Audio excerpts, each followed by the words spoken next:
Question है, भारत का कानून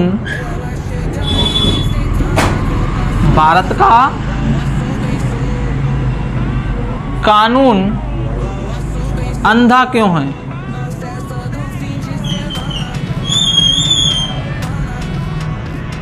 भारत का कानून अंधा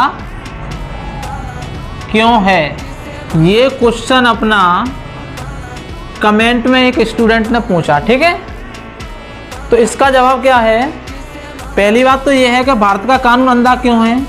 तो हमारे जितने भी न्यायालय हैं देश में, प्रदेश में, सभी न्यायालयों में जो अपनी न्याय की जो मूर्ति है या प्रतिमा है, उसकी आंखों पर क्या बंधी है? पट्टी। बंधी है नहीं, बंधी थी पहले, ठीक है। उसकी आंखों पर पट्टी और हाथ में तराजू और तलवार। ये किसका प्रतीक था? ये प्रतीक था कि हमारे न्यायालय में जो न्याय होता है वो निष्पक्ष न्याय होता है। यानी कि आंखों पर पट्टी का प्रतीक है कि ये किसी को ये नहीं देखती है कि कोई अमीर है कि गरीब है कि ताकतवर है कि कमज़ोर है।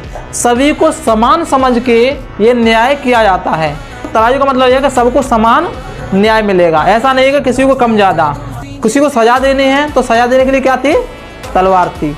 लेकिन अब हमारे न्यायालयों में 2024 में उनकी आंखों से क्या हटा दी गई है? पट्टी हटा दी गई है। यानी कि हमारे न्यायालयों में जो न्याय की जो देवी मानी जाती हैं उसके हाथ में संविधान दे के और आंखों से पट्टी हटा दी है। क्यों? क्योंकि उसका मानना ये है अब कि हमारा जो न्याय होगा वो कैसा होगा?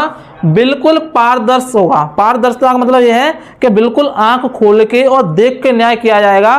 तथ्यों के आधार पर न्याय होगा, संविधान के आधार पर न्याय होगा।